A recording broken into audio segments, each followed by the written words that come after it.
Welcome back to the world of Cinemax. I'm your host Aaron, and today for our life sketch we are drawing a Murder Drones inspired character.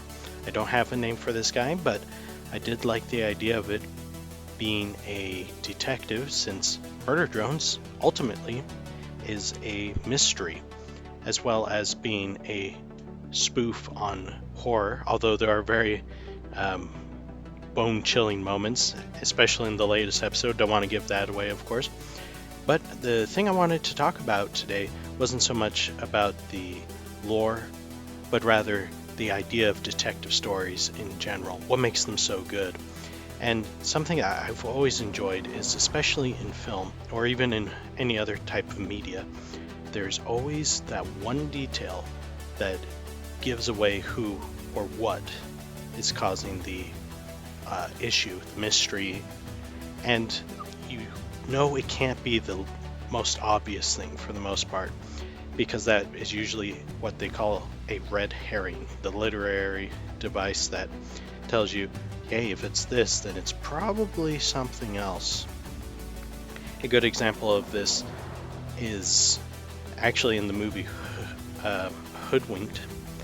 You know, they keep telling you, oh, it has to be the wolf, or it has to be this, and of course as a child we're going to not understand that, oh yeah, it's the bunny, because he's been the one who's been around all of the characters and has been putting his influence into each of them.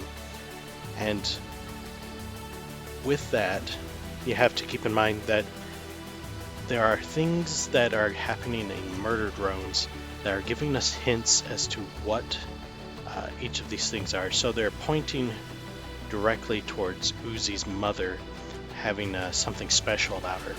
What it is, we don't know. And, you know, it would be obvious to say, oh, it's a virus, much like Uzi. But I don't know. I don't know if that is the case, because if that is the case, then it's too obvious.